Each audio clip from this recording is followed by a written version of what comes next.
What is up, everybody? It's Dr. Vibe here, host and producer of the award-winning Dr. Vibe show, the home of epic conversations, and this is the place for epic conversations. And I am the 2018 recipient of the Innovation Award from the Canadian Ethnic Media Association. And this is the home of epic conversations, and I'm the host of Epic Conversations. Have you ever in your life had someone you really want to get to do something? And you just keep persistent and consistent? Well, if you can relate to that, this individual is one of those people in my life, Andray Domise. I've been wanting to have him on the Dr. Vibe show for, it was 2 years, maybe? I think the first time you asked me was like 5 years ago, to be honest. 5 years. Okay. Yeah. 5 years ago. And I just said, no problem, everything will work out. And then a few months ago, we were on a panel together. Mm-hmm. And he said, "You're Dr. Vibe?"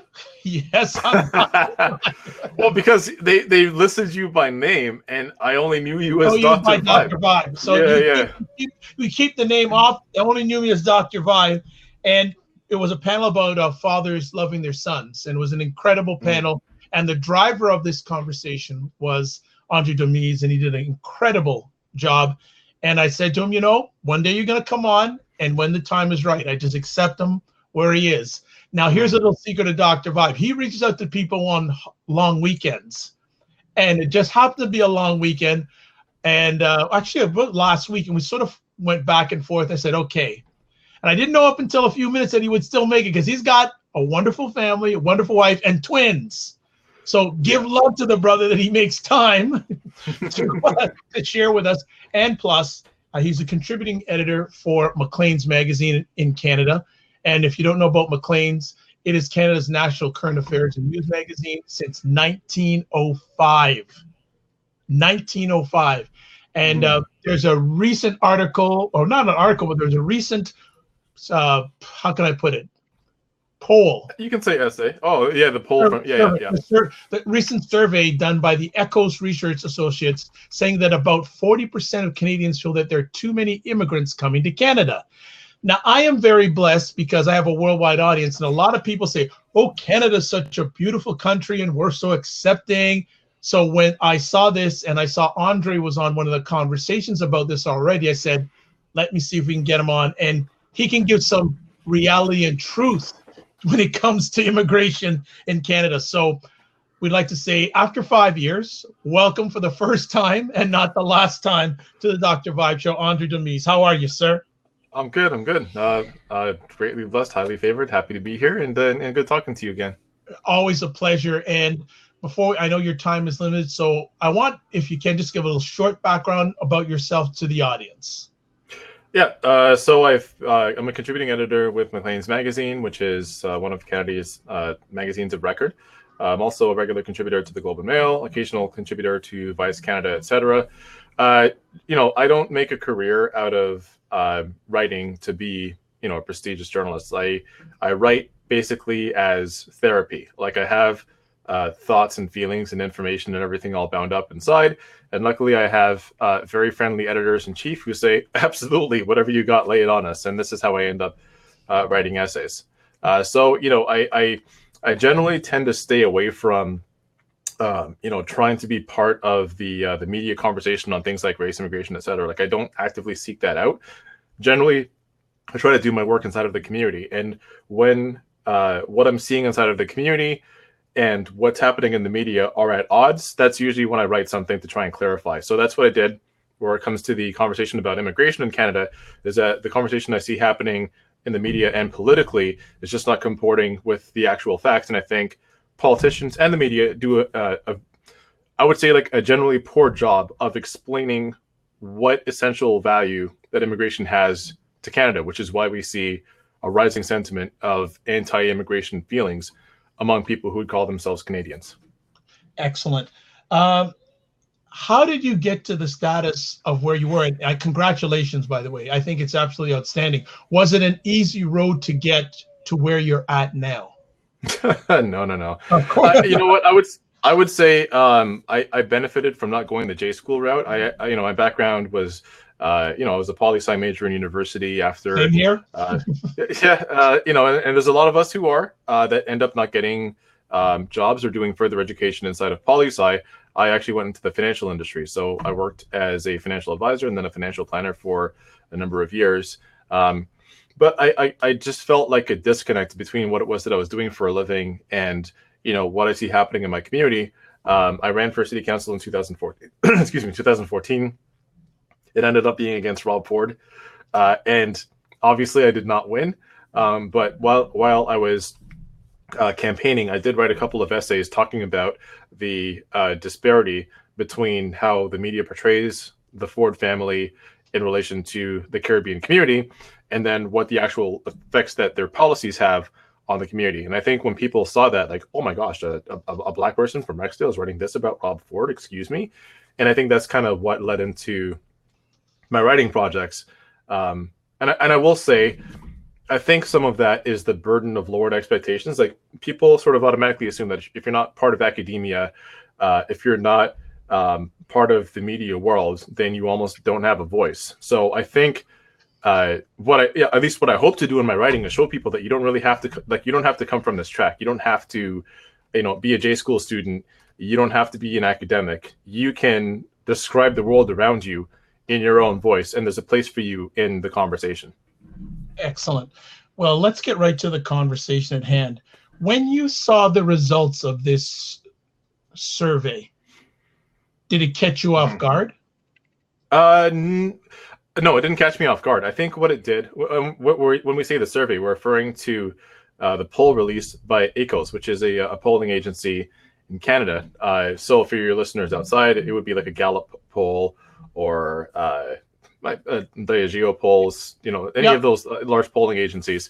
So for the first, at least the president of EKOS polling, Frank Graves, said that for the first time in the 25 years they've been tracking this, they found that the majority of Canadian voters have a feeling that there are, disregarding the total amount of immigrants that are coming into the country, how do you feel about the visible minorities who are immigrating here? Do you feel that there are too few, too many, or just right?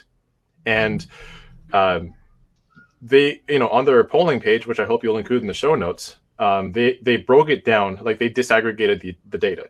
So they didn't just show, how many Canadians feel a certain way about immigration. They also showed by province.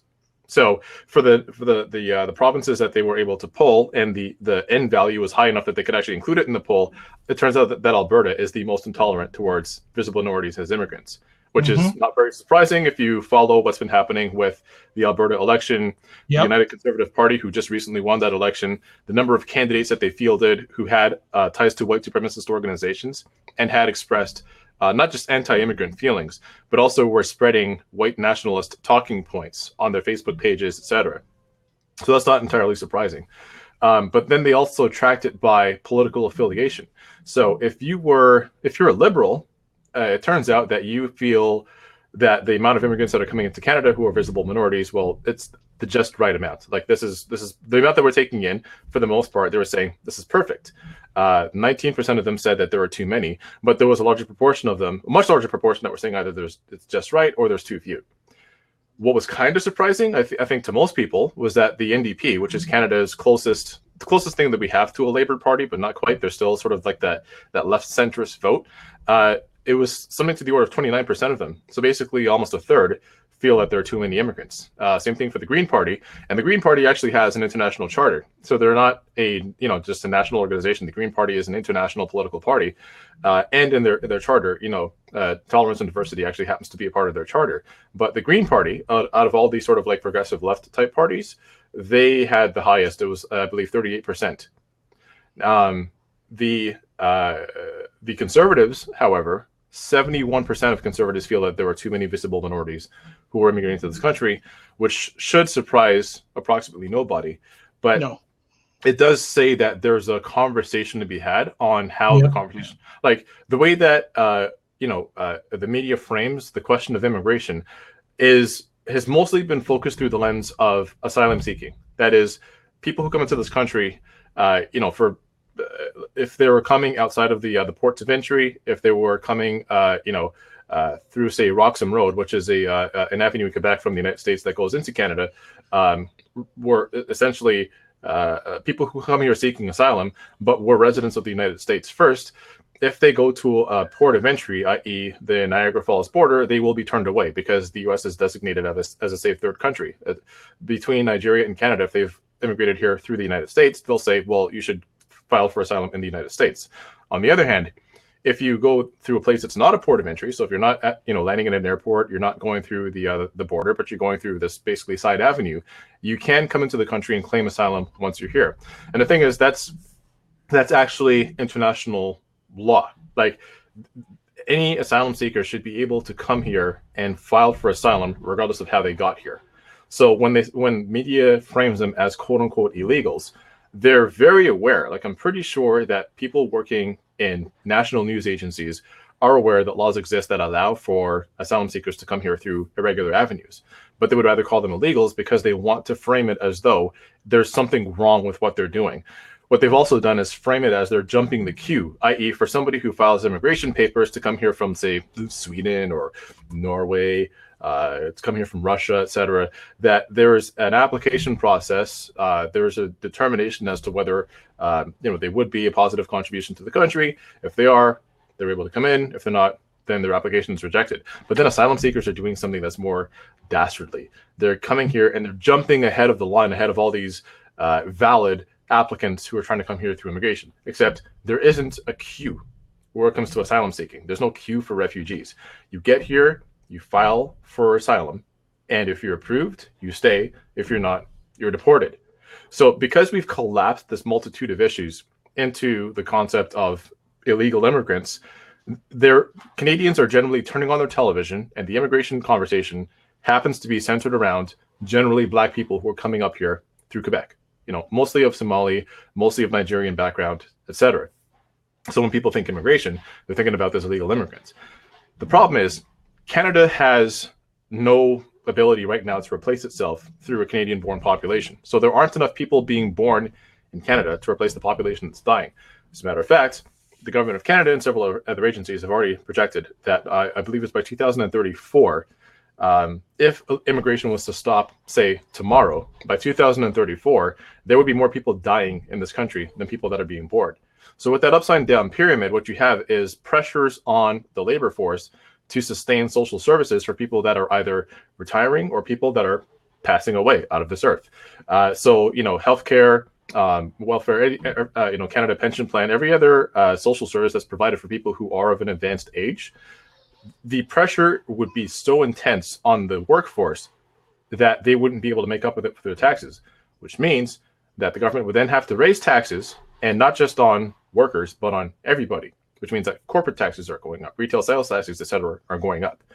With the drastic increase in tax revenue that the government would have to collect to provide for the upside down pyramid, businesses, at least according to the Conference Board of Canada, businesses would look at that and say, why would we open up business in this country? They would simply forego investment inside of Canada.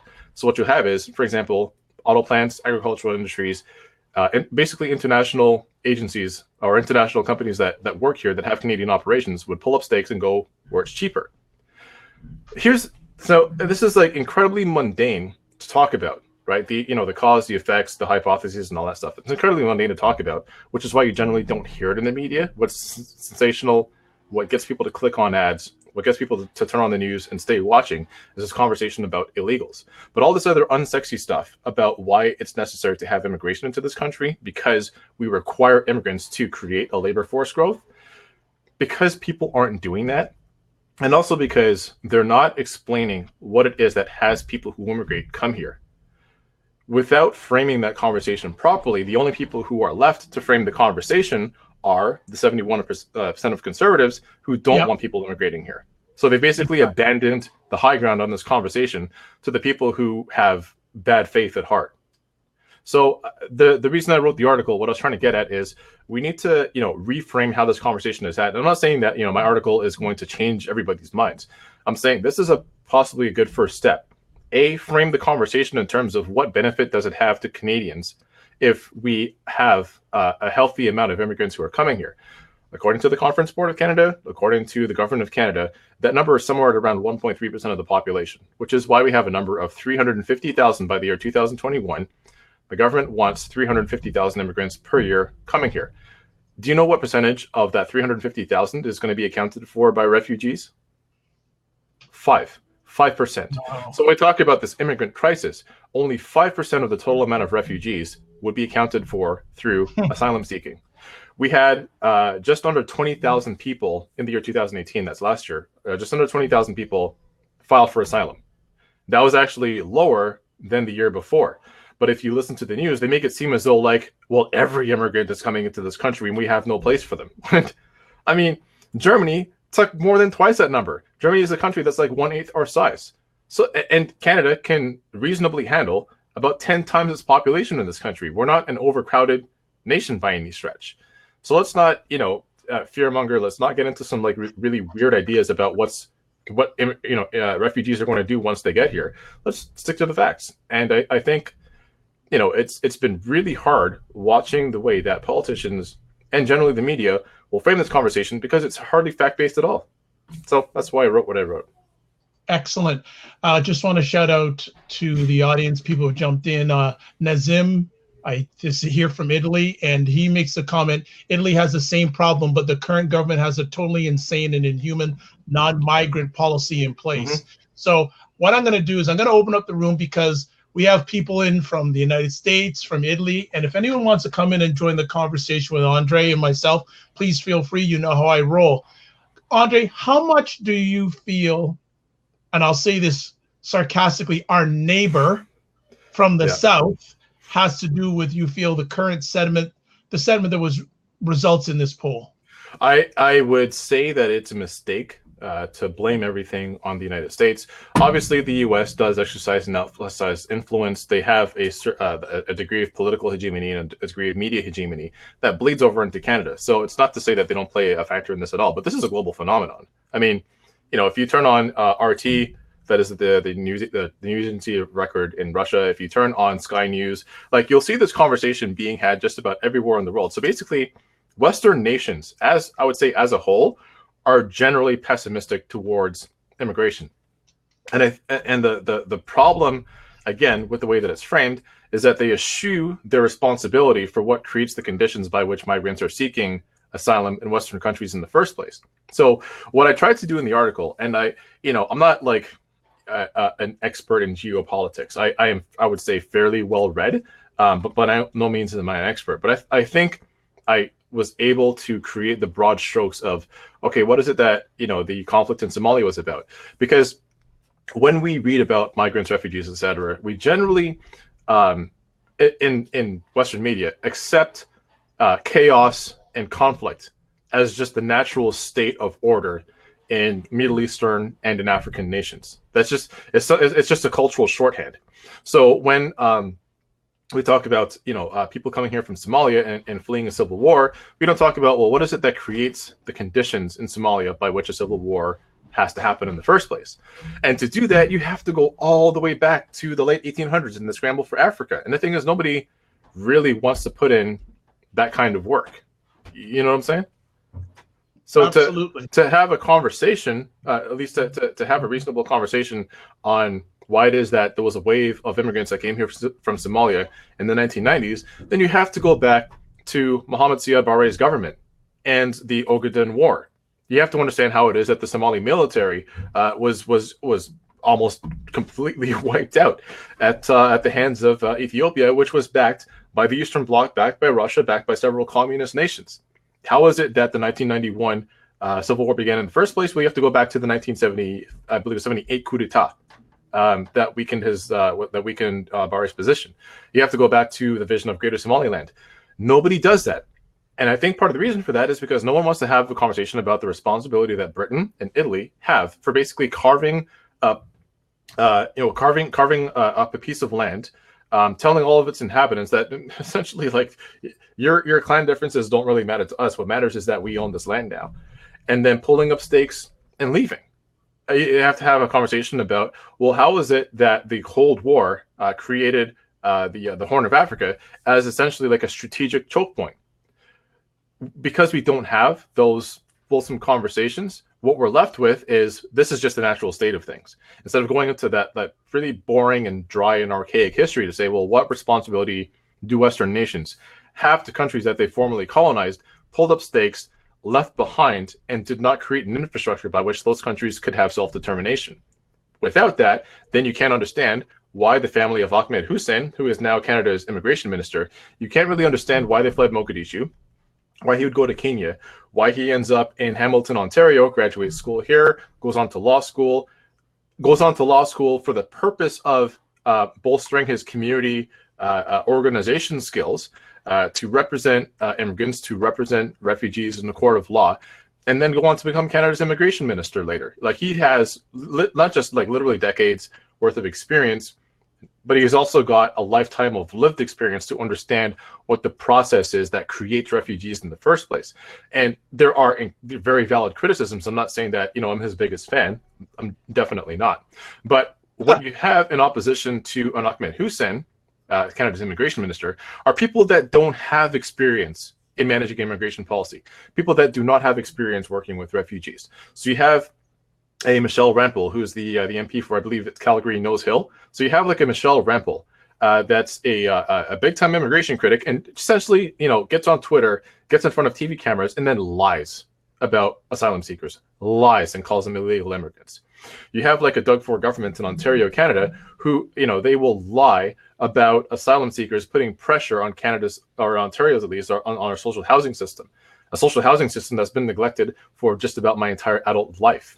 You have absolutely. You have people that will basically just get in front of a camera, get on the Twitter, and completely lie, have no experience, and yet we weigh the experience and education, which is practically none, of complete liars against somebody who has experience and a lifetime of work in this area, and say, pick and choose. We got to hear both sides. That's completely ridiculous. We would never, you would never put up, an educated economist against somebody who's, read the business section of the newspaper. You would never put them up head to head and say, you got to hear both sides. That's insane. But when it comes to the immigration conversation, nobody's an expert. That's what bothers me. Okay. Well, ask and we shall receive. I asked some people if they want to come in, and Fraser is in from Scotland, and certainly, Fraser, thanks for stopping by. What do you have to add to the conversation, or any questions you have for Andray? Well, regarding immigration, obviously immigration in the UK, now we've had a big issue in that. Now, one thing my bee in my bonnet is, now Scotland, well, we're under the Scottish government, well, we're under the UK government, but there's the Scottish government as well. And as much as we all only for so much longer, by the way, I'm following very closely what's going on over there. So sorry, I cannot stand. That's another conversation. Another conversation. But my point is, in immigration, the SNP were happy to let refugees in from Syria and all that when all the problem was going. And what my point is, but at the end of the day, who pays for them? It's the taxpayer. When there's people like veterans, people who have served for your country, who are literally abandoned, and people who have gone, hey, come and serve, come and join the army, come and serve, come and fight for your country. But when you come out of the army, what do you get? You get basically dropped from a great height, and you don't really care. But there's always money available to house refugees and give them a nice home, roof over their head. Not a problem, but there's veterans or people who have served for the country who are on the street, who have nothing. So what my point is why I don't get, it's bonkers. We welcome, come and bring refugees in, but people who serve get nothing. They might as well just be put out with the trash. I will say that we have a similar conversation happening over here, and I find it interesting that people only seem to remember that veterans exist the moment that asylum seekers appear in the news again. I was like, oh my gosh! All of a sudden, we got to do something for the veterans. I'm not saying that you don't care. What I'm saying though is that this talking point seems to come up fairly often. Here's my point of view on that: is this? I don't. Although I do have a problem with militarism, I do also understand how the military industry essentially preys on low-income people, preys on basically the working class to say, well, we're going to give you, an education. We'll put a roof over your head. We'll put you up. We'll give you benefits if you basically, you'll go and fight for your country. Once they're out of the military, then there's nothing left over for them. So I see that as a working class problem. I don't necessarily see that as a militarism problem, because there are reasons why people get in the first place. That being said, I don't really understand why we can't do both. Like, people seem to believe that asylum seekers are just, leeching off of the system, that everything is being taken care of for them. And it's not.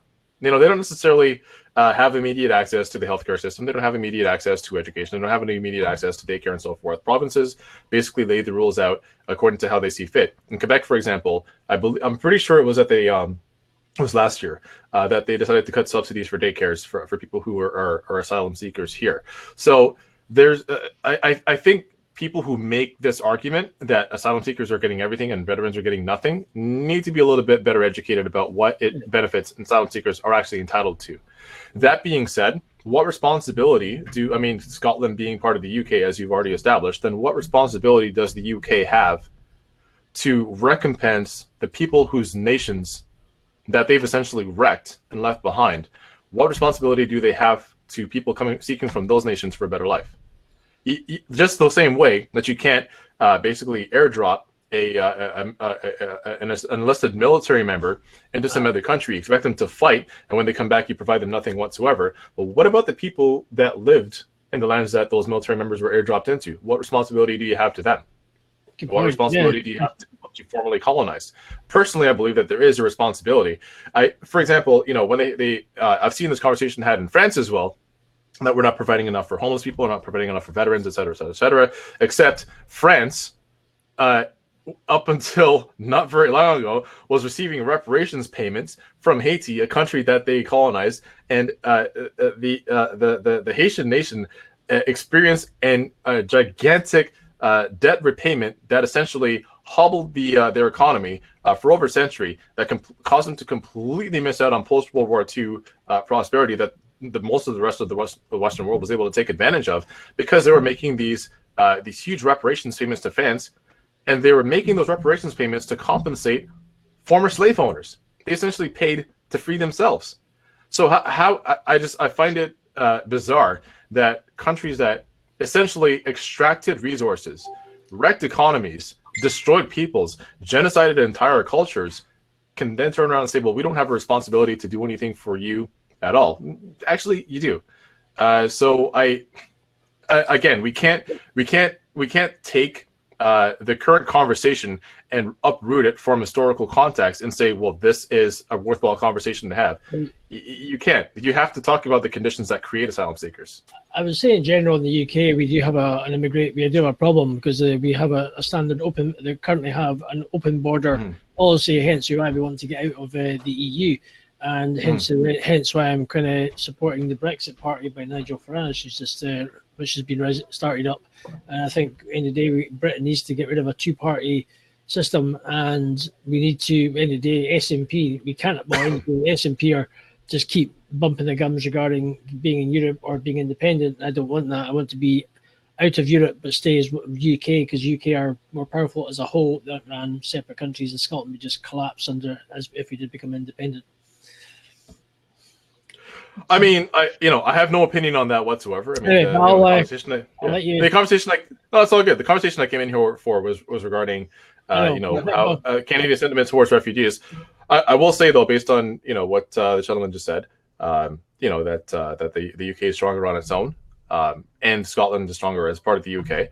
I'm not going to say that's invalid. I don't live in Scotland. I don't have any skin in the game there, so it's not my place to say whether that's correct or not. I guess what I will say is that the UK has a gigantic debt to settle with Anglophone Africa, and the idea that asylum seekers who are coming from formerly colonized nations out of Africa to seek a better life in the UK, you have a debt towards them, whether you want to acknowledge that or not. No problem. Our time is running out really fast, so I want to get onto this. How do you feel the thoughts of Canadians is going to impact the upcoming federal election in October? Well, okay, here's what bugs me. Here's what bugs me about this conversation. So I've seen Trudeau and the Liberals essentially adopt a line of attack towards the sheer Conservatives, I think this poll provided for them a curse in the form of a blessing. Like it was like the monkey's one finger on the monkey's paw closing. So they see this poll, they see that 71% of Conservatives believe that too many visible minority immigrants are here. Now, I want to clarify something here. There's no way that the average person opening up a newspaper and looking at this immigration conversation has any way of knowing how many visible minorities are coming here. As I clarified in my article, Canada doesn't actually track immigration by ethnic identification. We track immigration by country of origin. So, for example, UK, which is one of Canada's top 5 nations, from which people are immigrating.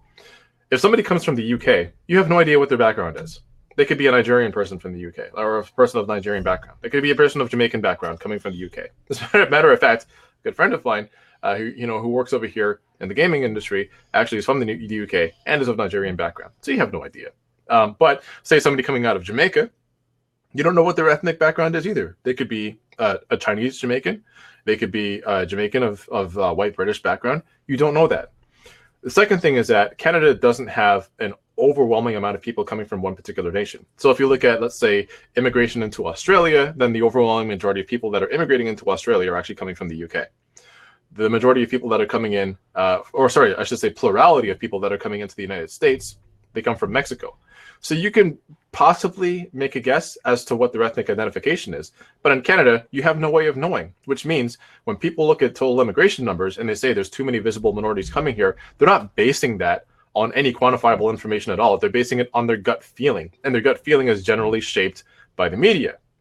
So it essentially becomes a poll on racism. And I think what Justin Trudeau, his line of attack here is that if 71% of Conservatives believe that there are too many visible minorities coming here, they must therefore be racist.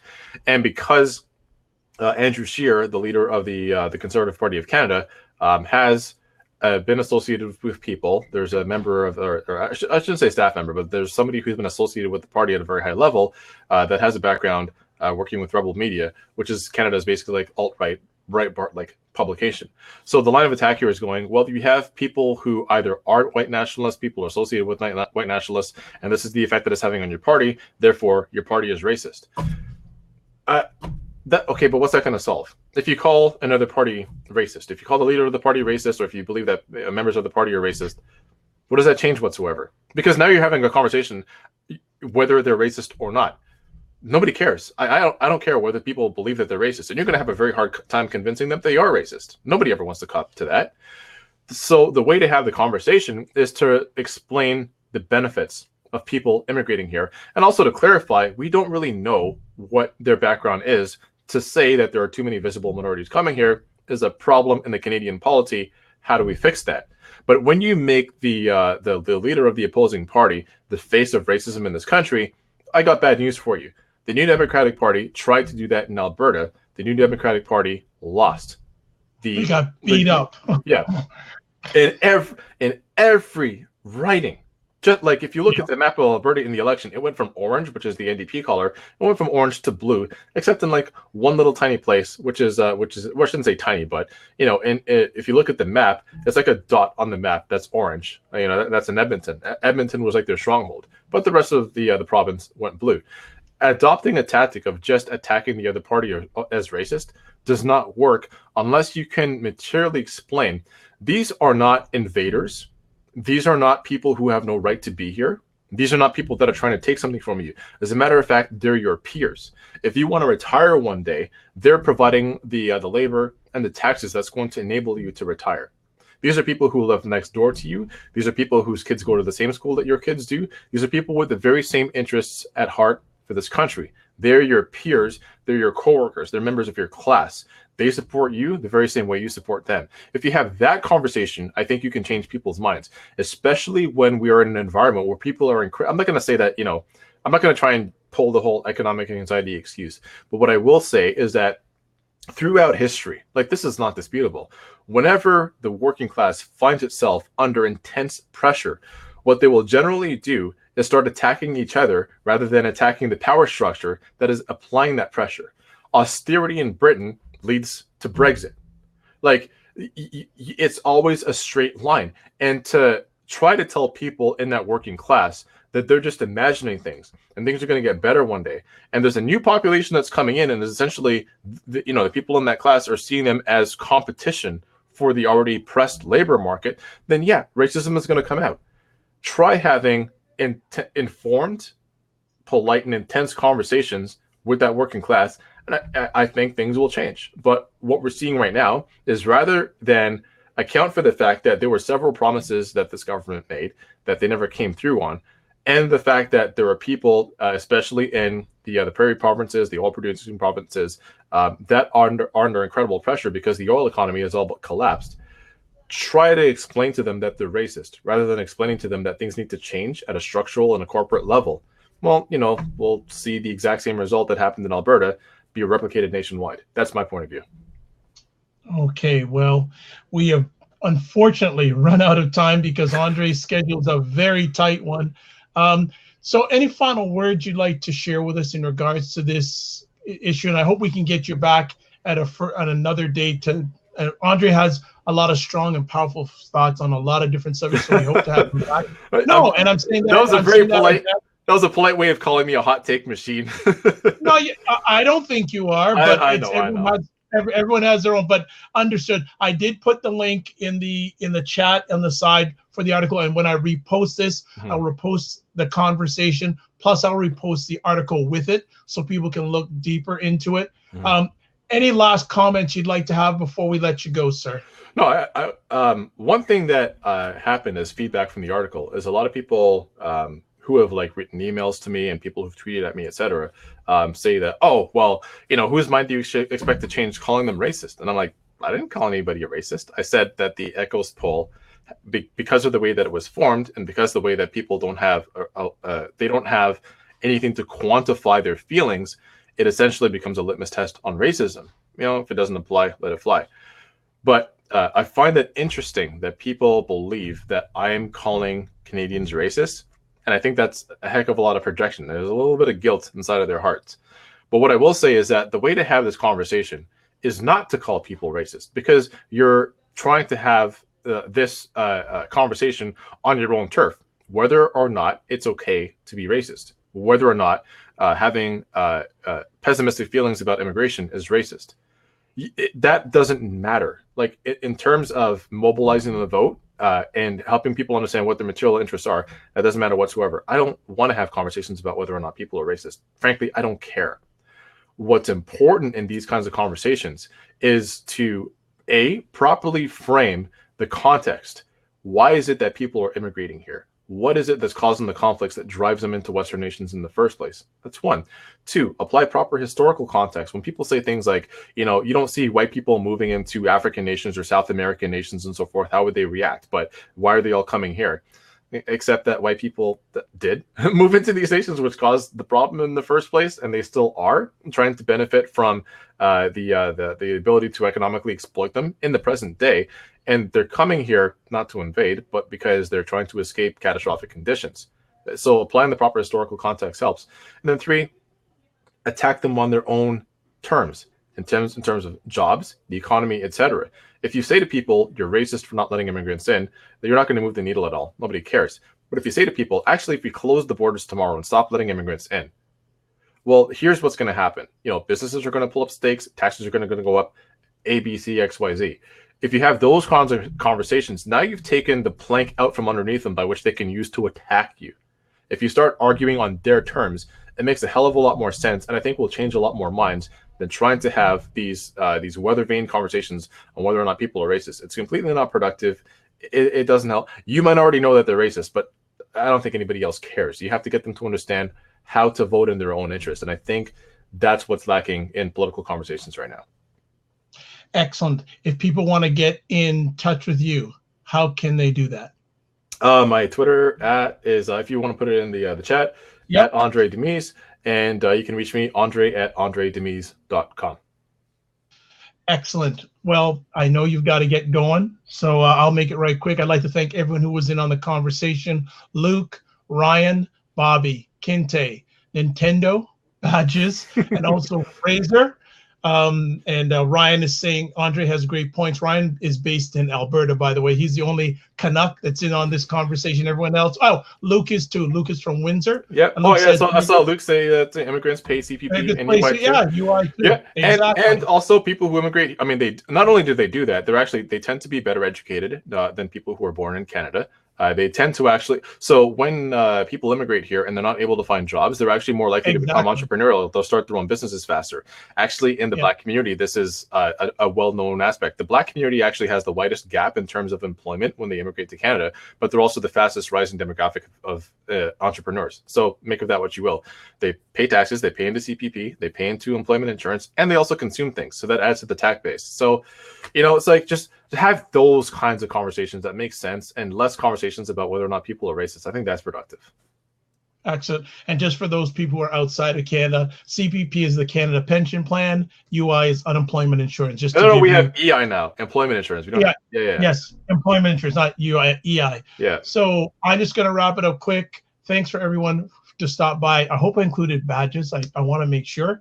And I am Dr. Vibe, host and producer of the award-winning Dr. Vibe show, the home of Epic Conversations, and I'm the host of Epic Conversations. If you want to catch replays of my Get Vocal conversations, you're right here, or you can catch them on my YouTube channel. Anything else, just go to the Dr. Vibe show, the DRVIBESHOW.com, and we will catch you soon. Like I always say, live your life as a dream. If you can dream it, you can make it. Also, sometimes you have to get smaller to get stronger. Block assumptions, and that comes very much into this line of conversation. And I've got one last thing I just got to give you quickly before we close out. I know Andray's time is tick-tocking quick. Aim bigger, aim better, aim higher, aim wider. Thank you so much, and follow me to catch future conversations. God bless, peace be well, and keep the faith. Take it easy.